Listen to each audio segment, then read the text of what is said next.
Saya Asmina dari kelas 11 MIPA 2. Di sini saya akan meresensi sebuah buku novel yang berjudul Antara Cinta dan Ridho Umi. Novel ini ditulis oleh Asma Nadia dan diterbitkan oleh Asma Nadia Publishing House. Dan buku ini memiliki tebal sebanyak 256 halaman dan diterbitkan pada tahun 2016. Di dalam novel ini diceritakan kisah yang bernama Laras. Dia adalah anak semata wayang kuning.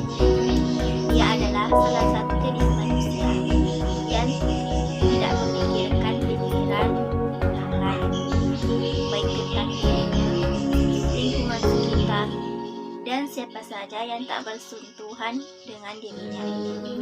Dia hanya ingin menuruti nasihat dari uminya. Umi Laras pun selalu mendoakan Laras agar ia cepat menikah. Dan pada saat itu pun Laras yang tak pernah melirik laki-laki. Dan pada suatu ketika ia mulai mencari laki-laki yang cocok untuknya dan yang cocok untuk uminya juga. Pernah suatu ketika ada karyawan baru di kantornya. Ia bernama Andre.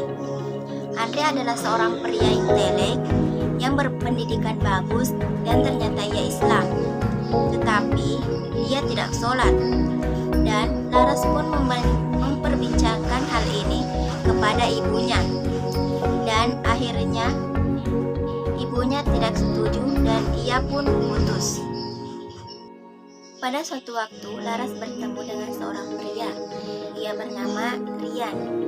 Ia pria yang baik, berpendidikan, tidak pemabuk, Islam, dan ia pun sholat. Dan ia pun memberitahu kepada uminya. Laras bingung.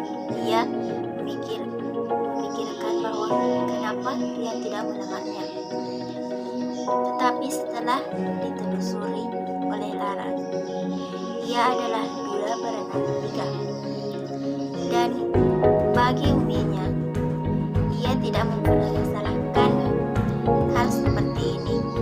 Yang terpenting Islam dan satu akidah. Dan akhirnya ia pun menikah. Laras tidak memperdulikan terhadap pikiran orang lain tentang dirinya. Umi sama sekali bukan ingin mencampuri Laras. Ia pun tak ingin menekan Laras. Satu yang Umi inginkan, Laras mendapatkan imam bagi hidupnya yang bisa membawanya menuju keridhaan Ilahi. Kelebihan dari buku ini yaitu Asma Nadia mengolah novel ini begitu cantik. Setiap kalimat yang dituturkannya hampir quotable dan selalu ada alasan dari tokoh dalam mengambil keputusan. Hal itu membuat cerita menjadi masuk akal.